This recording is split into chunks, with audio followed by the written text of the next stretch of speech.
তো নমস্কার বন্ধুরা, আশা করি সবাই ভালো আছেন। তো বন্ধুরা, এখন যে বিষয়টা নিয়ে আমি কথা বলবো, তো সেটা হলো যে আর কি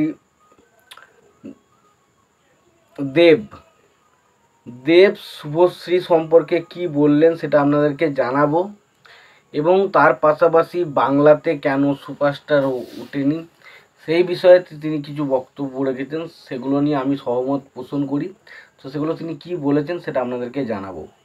তো আশা করব ভিডিওটা খুবই ইন্টারেস্টিং হবে, ভিডিওটাকে আপনারা শেষ পর্যন্ত দেখতে থাকবেন। এবং যদি আপনারা আমার চ্যানেলে নতুন হয়ে থাকেন, অবশ্যই আপনারা আমার চ্যানেলটা সাবস্ক্রাইব করে নিয়ে পাশে বেল আইকনটা অবশ্যই প্রেস করে দেবেন। তো বিষয়টা যেটা হচ্ছে যে অ্যাকচুয়ালি দেব সুপারস্টার এখন পর্যন্ত নেই, এই বিষয়ে তিনি কি বলছেন। তো তিনি বলছেন, দেখুন, বেশিরভাগ জায়গা বিভিন্ন মানুষজন এইটাই বলা করে যে আমি এখনো পর্যন্ত বাংলার লাস্ট সুপারস্টার। এরপর কিন্তু আর কোনো সুপারস্টার কিন্তু বাংলাতে আর জন্মায়নি, বা বাংলাতে সেইভাবে গড়ে মানে তৈরি হয়নি। এবার বিষয় হচ্ছে এই সুপারস্টারের জন্ম হয়টা কোথা থেকে? সেটা কি মাল্টিপ্লেক্স চেন থেকে হয়?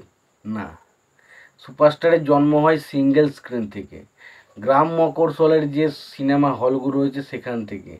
সেখানকার মানুষ রক্ত জল করা পয়সা নিয়ে গিয়ে টাকা সিনেমা দেখে, এবং কার জন্য? একটা মানুষকে ভালোবেসে। তো রিয়েল একটা ধরুন রিয়েল অডিয়েন্স, সেটা একমাত্র সিঙ্গেল স্ক্রিন থেকে তৈরি হয়, যেটা এই মুহূর্তে বন্ধ। আর অনেক তিনি এটাও বলেছেন, এখন হয়তো অনেকে আছে অনেক ভালো ভালো অভিনয় করে, অনেক অভিনয় করে মাল্টিপ্লেক্সে কালেকশন করে, বাট সিঙ্গেল স্ক্রিনে যতদিন না তুমি মানুষকে আনতে পারছো ততদিন কিন্তু তোমার কোনো স্টারডাম থাকবে না। এখন মানুষ কন্টেন্টের উপর সিনেমা দেখে, সিনেমা ভালো হয় চলে ঠিক আছে, বাট তোমাকে ভালোবেসে কজন আসছে সেটা কিন্তু সিঙ্গেল স্ক্রিন বেটার করে। অ্যাকচুয়ালি তার বক্তব্য হচ্ছে এটাই যে সিঙ্গেল স্ক্রিন ছাড়া কিন্তু কোনো সুপারস্টার তৈরি হওয়া সম্ভব নয়।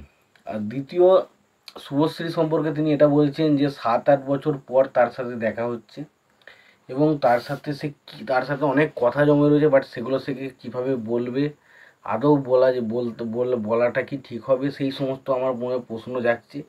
এবং কিভাবে তার সঙ্গে ফার্স্ট টাইম কথা বলবো সেটা নিয়ে একটা মানে বুঝতে পারছেন, শুভশ্রীর জন্য সে কিন্তু শুভশ্রীর সঙ্গে কী সম্পর্ক সেটা পরে কথা, বাট শুভশ্রীর সঙ্গে সে কীভাবে কথা বলবে সেটা ভেবেই সে লজ্জা পাচ্ছে। এবং পরবর্তীতে শুভশ্রীকে সে হয়তো কিছু কথা বলবে বলেছে, এবং সেগুলো কী কথা সে হয়তো বলতে চেয়েছে এরকম, যে সেগুলো বলা ঠিক হবে কি জানি না, বাট আমি বলবো আশা করছি। তো এটাই মোটামুটি একটা বিষয় ছিল। তোমাদের এই বিষয় নিয়ে কী মতামত তোমরা অবশ্যই জানিও। ভিডিওটি ভালো লেগে থাকলে লাইক কমেন্ট শেয়ার করে দিও। চ্যানেলটা নতুন হয়ে থাকলে অবশ্যই তোমরা চ্যানেলটা সাবস্ক্রাইব করে নিয়ে পাশে বেল আইকনটা অবশ্যই প্রেস করে দিও। ভালো থেকো, সুস্থ থেকো, দেখাচ্ছ পরে ভিডিওতে।